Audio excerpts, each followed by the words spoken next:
C'est un héritage, et un héritage que je revendique, que notre ami Garabos nous a apporté. Lorsqu'on est au sein de l'AIBT, elle réunit des entreprises qui ont les mêmes besoins ou les mêmes problématiques. On se rend bien compte au fil des années que les problématiques sont toujours là et que le fait de pouvoir se retrouver peut faire avancer les choses.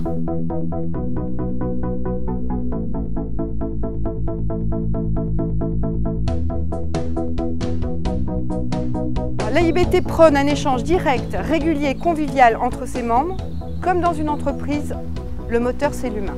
C'est l'ensemble du conseil d'administration qui a obtenu, ces résultats avec l'appui de tous les adhérents. Ça doit faire plus d'une trentaine d'années que Cocherie est adhérent de l'AIBT. Bon, moi j'adhérais à l'AIBT quand j'ai créé ma société en 2005. J'ai intégré l'AIBT il y a environ 6 ans ou 7 ans.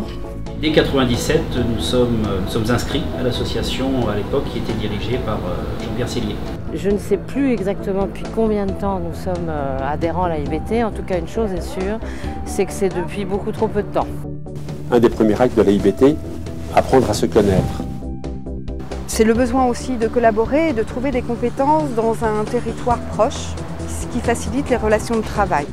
L'intérêt et l'avantage aussi de cette association, c'est qu'on a tous les types de métiers, on n'a pas que de l'industriel.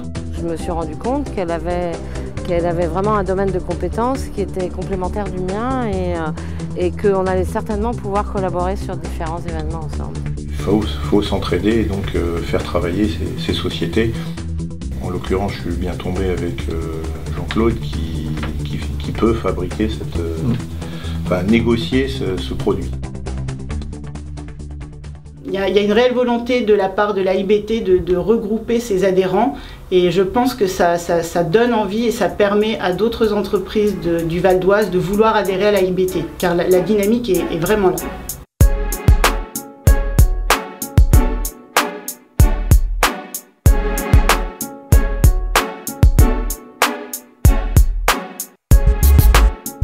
Les dirigeants ont une réelle volonté de porter la parole des entreprises auprès des pouvoirs publics. De voir avec les administrations, principalement la direction départementale de l'équipement, pour les voies d'accès, comment faire, comment s'organiser. Nous avons pu obtenir une sortie sur la 115, directement à hauteur de Taverny, et nous avons pu obtenir aussi une sortie sur la 15. Grâce à l'AIBT et avec le concours des Carrats de Troyes et de Jean-Pierre Sellier, nous avons pu mettre en place un arrêt supplémentaire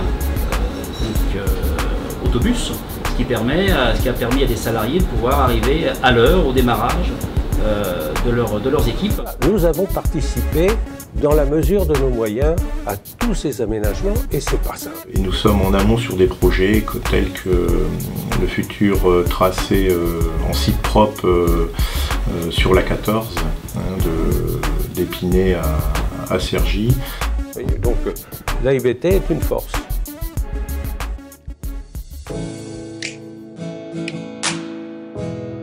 Je sens autour de moi un capital confiance que les adhérents mettent au niveau du conseil d'administration. Je pense que Nicole est la seule femme chef d'entreprise et présidente d'association et donc c'est tout un symbole et je pense que ça ouvre vers l'avenir. En 1997, c'est Jean-Pierre Sellier qui était président de l'association. Je sais qu'il envisageait de faire devenir de l'AIBT une grande association inter-entreprise sur le Val d'Oise. Je crois qu'il a réussi les premières marches du parcours et que Nicole est en train là de réussir les secondes, les marches suivantes.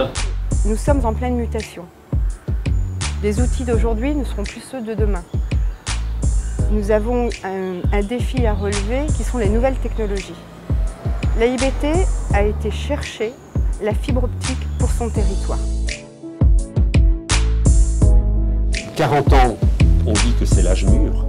Donc, l'avenir de l'AIBT est devant et je suis sûr qu'avec la présidente, qu'avec le conseil d'administration qui est autour de la présidente, l'AIBT va de nouveau remplir pleinement son rôle et faire en sorte que le centre Val d'Oise soit reconnu comme 4e bassin du département. Un très très bon anniversaire et encore des millions d'années pour l'AIBT et pour ses adhérents.